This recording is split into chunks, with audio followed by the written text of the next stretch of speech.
ರಾಜ್ಯದ ಪ್ರತಿಯೊಬ್ಬ ಆತ್ಮೀಯ ಸರ್ಕಾರಿ ನೌಕರರೇ, ನಿವೃತ್ತ ಸರ್ಕಾರಿ ನೌಕರರೇ, ಪಿಂಚಣಿದಾರರೇ, ಅನುದಾನಿತ ನೌಕರರೇ, ಗುತ್ತಿಗೆ ನೌಕರರೇ, ನಿಮಗೆಲ್ಲರಿಗೂ ಒಂದು ವಿಶೇಷವಾದ ಸುದ್ದಿಯನ್ನು ತೆಗೆದುಕೊಂಡು ಬಂದಿದ್ದೀನಿ. ಸರ್ಕಾರಿ ನೌಕರರ ಹಾಗೂ ನಿವೃತ್ತ ನೌಕರರ ಸಮಸ್ಯೆಗಳಿಗೆ ಸ್ಪಂದಿಸುವಂಥ ಕೆಲಸವನ್ನು ನಾವು ಸರ್ಕಾರಿ ನೌಕರರೇ ಮಾಡಬೇಕಾದಂಥ ಪರಿಸ್ಥಿತಿ ಬರ್ಬೋದು. ಯಾಕೆ ಅಂದರೆ ಅಂತಹ ಪರಿಸ್ಥಿತಿ ಈಗ ನಿರ್ಮಾಣ ಆಗಿದೆ ಅಂತಲೇ ಹೇಳ್ಬೋದು. ಯಾಕೆ ಅಂದರೆ ಎಷ್ಟೋ ವರ್ಷಗಳಿಂದ ನಮ್ಮ ಬೇಡಿಕೆಗಳನ್ನು ಈಡೇರಿಸುವಂಥ ಕೆಲಸಕ್ಕೆ ರಾಜ್ಯ ಸರ್ಕಾರ ಕೈ ಹಾಕ್ತಾ ಇಲ್ಲ. ರಾಜ್ಯ ಸರ್ಕಾರದ ಜೊತೆಯಲ್ಲಿ ನಮ್ಮನ್ನು ಕಾಪಾಡಬೇಕಾದಂಥ ನೌಕರ ಸಂಘಗಳು ಕೂಡ ನಮಗೆ ಹೆಲ್ಪನ್ನು ಮಾಡ್ತಾ ಇಲ್ಲ.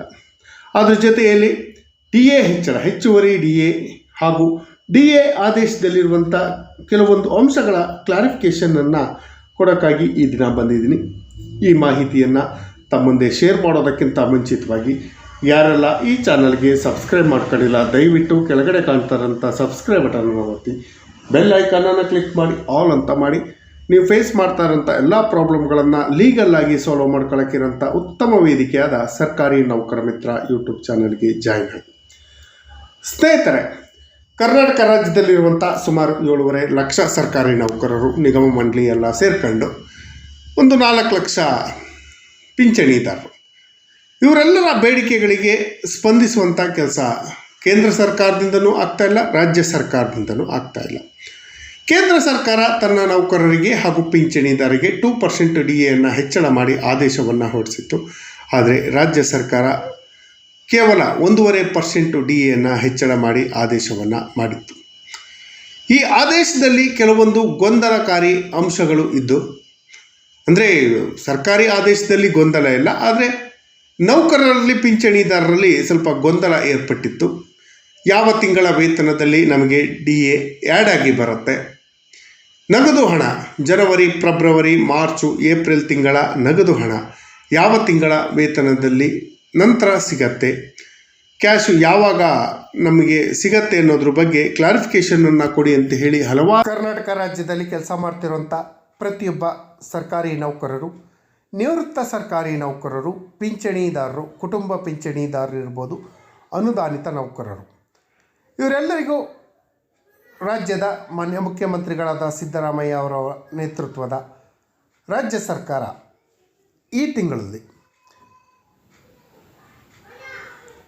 1.5% DAಯನ್ನು ಹೆಚ್ಚಳ ಮಾಡಿ, ತೊಟ್ಟಿ ಭತ್ಯೆಯನ್ನು ಹೆಚ್ಚಳ ಮಾಡಿ ಆದೇಶವನ್ನು ಮಾಡಿತ್ತು. ಇದರ ಬಗ್ಗೆ ಈಗಾಗಲೇ ವಿಡಿಯೋನ ಮಾಡಿದ್ದೀನಿ, ತಾವೆಲ್ಲರೂ ನೋಡಿದಿರಿ, ಬೆಂಬಲಿಸಿದಿರಿ. ಈ ವಿಡಿಯೋ ನೋಡಿದಂಥ ಕೆಲವೊಂದು ವೀಕ್ಷಕರು ಈ ಆದೇಶದಲ್ಲಿರುವಂಥ ಅಂಶಗಳ ಬಗ್ಗೆ ಕ್ಲಾರಿಟಿಯನ್ನು ಕೊಡಿ, ನಮಗೆ ಗೊಂದಲ ಆಗ್ತಾ ಇದೆ ಅಂತ ಹೇಳಿ ಕೇಳಿದರು. ಅದರಲ್ಲಿ ಪ್ರಮುಖವಾಗಿ ಏನು ಅಂತ ಹೇಳಿದ್ರೆ, ಯಾವ ತಿಂಗಳ ವೇತನದಲ್ಲಿ ನಮಗೆ DA ಆ್ಯಡ್ ಆಗಿ ಬರುತ್ತೆ, ಒಂದು ಕ್ವಶನ್ನು. ಎರಡನೇ ಕ್ವಶನ್ನು, ಏನು ನಗದು ಹಣ ಏನಿದೆಯಲ್ಲ, ಆ ನಗದು ಹಣ ಯಾವ ತಿಂಗಳ ವೇತನದ ನಂತರ ಸಿಗತ್ತೆ ಅನ್ನೋದ್ರ ಬಗ್ಗೆನೂ ಕೇಳಿದರು. ಅಂದರೆ ಯಾವಾಗ ನಮ್ಮ ಅಕೌಂಟ್ಗಳಿಗೆ ಬರುತ್ತೆ ಅನ್ನೋದ್ರ ಬಗ್ಗೆ ಕೂಡ ಮನವಿಯನ್ನು ಮಾಡ್ಕೊಂಡಿದ್ರು. ಈ ಕ್ಲಾರಿಫಿಕೇಷನ್ ಕೊಡೋ ಉದ್ದೇಶಕ್ಕಾಗಿ ಇಲ್ಲಿ ಸರ್ಕಾರದ ನಡವಳಿಯನ್ನು ಹಾಕಿದ್ದೀನಿ. ತುಟ್ಟಿ ಭತ್ಯೆ ದರ ಪರಿಷ್ಕರಣೆ ಬಗ್ಗೆ ಅಂತ ಈಗಾಗಲೇ ಅದನ್ನು ಜಾರಿ ಮಾಡಿದೆ. ರಾಜ್ಯದಲ್ಲಿ ಈಗ ಜನವರಿ 1ರಿಂದ ಪೂರ್ವಾನ್ವಯವಾಗುವಂತೆ 1.5% DAಯನ್ನು ಹೆಚ್ಚಳ ಮಾಡಿದರು.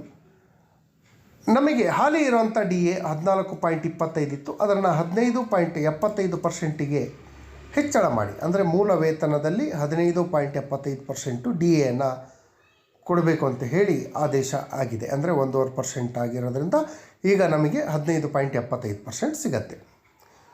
ಈ ಎಲ್ಲ ಕಂಡೀಷನ್ಗಳನ್ನು ತಮಗೆ ಆಲ್ರೆಡಿ ತಿಳಿಸಿದ್ದೀನಿ. ಈಗ ಮೇನ್ ವಿಚಾರಕ್ಕೆ ಯಾವ ತಿಂಗಳ ವೇತನದಲ್ಲಿ ಬರುತ್ತೆ ಅನ್ನೋದ್ರ ಬಗ್ಗೆ ತಿಳಿಯೋದಾದರೆ, ಇಲ್ಲಿ ಪಿಂಚಣಿದಾರಿಗೂ ಸಂಬಂಧಪಟ್ಟ ಹಾಗೆ 1.5% ಹೆಚ್ಚಳ ಆಗಿದೆ. ಆದರೆ UGC, AICTE,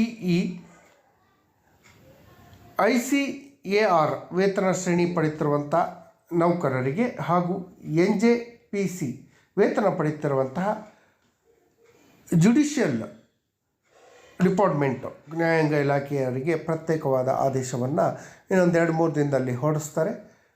ಆ ಆದೇಶದಲ್ಲಿ ಅವರಿಗೆ ಕ್ಲಿಯರ್ ಕಟ್ಟಾಗಿ ತಿಳಿಸುವಂಥ ಕೆಲಸವನ್ನು ಮಾಡ್ತೀವಿ. ಅದ್ರ ಜೊತೆಯಲ್ಲಿ ಯಾವ ತಿಂಗಳ ವೇತನದಲ್ಲಿ ನಮಗೆ DA ಸೇರಿ ಬರುತ್ತೆ ಅನ್ನೋದನ್ನು ನೀವು ಕೇಳಿದಿರಿ. ಸ್ನೇಹಿತರೆ, ಈ ತಿಂಗಳ ಮೊದಲಿನಲ್ಲಿ ಘೋಷಣೆ ಆಗಿರೋದ್ರಿಂದ ಇದೇ ತಿಂಗಳ ವೇತನ ಅಂದರೆ ಮೇ ತಿಂಗಳ ವೇತನದಲ್ಲಿ ನೀನು ಬರೋ ಸ್ಟೇಟ್ಮೆಂಟ್ ಅಂದರೆ ವೇತನ ಪಟ್ಟಿ ಖಜಾನೆಗೆ ಹೋಗಿರೋದಿಲ್ಲ. HRMS ಮಾಡೋಕ್ಕೂ ಕೂಡ ಸಮಯಾವಕಾಶ ಇದೆ. ಹಾಗಾಗಿ 10ನೇ ತಾರೀಕಿಂದ 20ನೇ ತಾರೀಕು 25ನೇ ತಾರೀಕುವರೆಗೂ ಸ್ಯಾಲ್ರಿ ಬಿಲ್ಗಳು ರೆಡಿ ಆಗ್ತಾ ಇರುತ್ತೆ. 25ನೇ ತಾರೀಕು ನಂತರ ಖಜಾನೆಗಳಿಗೆ ಹೋಗಿ 1ನೇ ತಾರೀಕು ಅಥವಾ 2 ಅಥವಾ 3ನೇ ತಾರೀಕು ನಿಮಗೆ ಸಂಬಳಗಳಾಗತ್ತೆ. ಆ ವಿಚಾರಕ್ಕೆ ಸಂಬಂಧಪಟ್ಟ ಹಾಗೆ ಇದೇ ತಿಂಗಳು ಅಂದರೆ ಮೇ ತಿಂಗಳ ವೇತನದಲ್ಲಿಯೇ ನಿಮಗೆ ಹೊಸ DA ಸಿಗತ್ತೆ. ಖಂಡಿತವಾಗಿಯೂ ಸಿಗತ್ತೆ. K2ನಲ್ಲಿ ಏನೋ ತೊಂದರೆ ಇಲ್ಲ, ಹಾಗೂ HRMS 2ನಲ್ಲೂ ಯಾವುದೇ ತೊಂದರೆ ಇಲ್ಲದೇ ಇರೋದರಿಂದ ಇದೇ ತಿಂಗಳ ಮೇ ತಿಂಗಳ ವೇತನವನ್ನು ಏನು ಜೂನ್ ತಿಂಗಳಲ್ಲಿ ನೀವು ಪಡ್ಕೊಳ್ತೀರಿ ಆ ವೇತನದಲ್ಲೇ ನಿಮ್ಮ ಸಂಬಳ ಹೆಚ್ಚಳ ಆಗುತ್ತೆ, ಪಿಂಚಣಿಗಳು ಹೆಚ್ಚಳ ಆಗುತ್ತೆ. ಎಷ್ಟು ಹೆಚ್ಚಳ ಆಗುತ್ತೆ? ಮೂಲ ವೇತನದ 1.5% ಹೆಚ್ಚಳ ಆಗುತ್ತೆ. ಒಂದು 30,000 ರೂಪಾಯಿ ನೀವು ಸಂಬಳವನ್ನು ಪಡ್ಕೊಳ್ತಾ ಇದ್ದರೆ 1% ಅಂತ ಹೇಳಿದ್ರೆ ಒಂದು 10,000ಕ್ಕೆ 300 ರೂಪಾಯಿ ಆದರೆ 900 ರೂಪಾಯಿ. 900 ಪ್ಲಸ್ 450 ರೂಪಾಯಿ.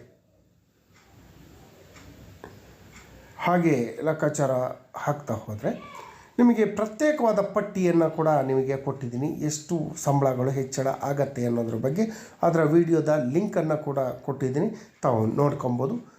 ಈಗ ಕ್ಲಿಯರ್ ಕಟ್ಟಾಗಿ 1ನೇ ಪ್ರಶ್ನೆಗೆ ಕ್ಲಿಯರ್ ಕಟ್ಟು ಆಯಿತು. ಏನು? ಮೇ ತಿಂಗಳ ವೇತನದಲ್ಲಿಯೇ ನಿಮ್ಮ DA ಆ್ಯಡ್ ಆಗಿ ಸಂಬಳ ಹೆಚ್ಚಳ ಆಗತ್ತೆ.